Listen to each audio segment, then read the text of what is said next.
Hey there, Math 112 fans. We're going to continue this little series. So now I'm going to talk about these last couple of examples. This is the first 10 examples from our derivative review sheets, which we're going to find in our exam archive. And all we have left are these two examples where we have a power on the outside. So let's grab one of them. We have y equals x, and I would write this x to the negative 1 to the 7th. Big picture stuff there is that is something to the 7th. That is an example of this. And the chain rule says the following. You're going to take the derivative as if it was just x to the 7th. You're going to do 7 blank to the 6th. The chain rule then tells you how to deal with the rest. And the key step is you leave the inside alone. And you put a little dot here. And maybe another set of parentheses here, and you take the derivative of the inside. Sometimes I even tell students to erase and just say, okay, now you're going to take the derivative of this, which I didn't copy correctly, and whatever you get, you're going to put it in that box.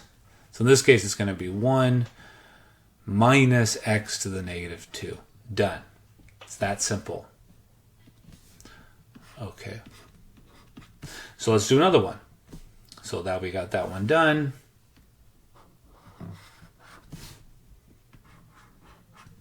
One more.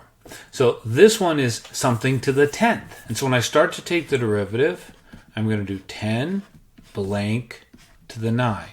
It doesn't matter what's inside in terms of that step.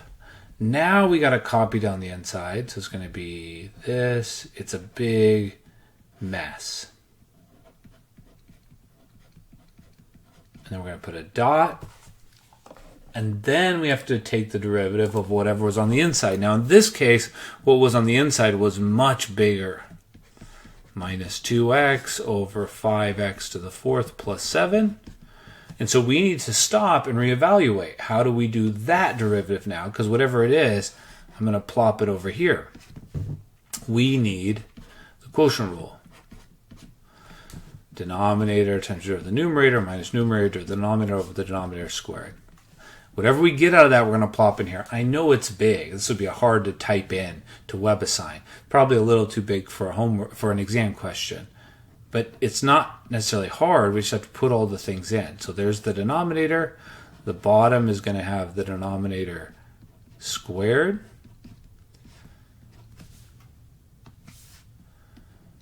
And you know how I like to put all of it in steps.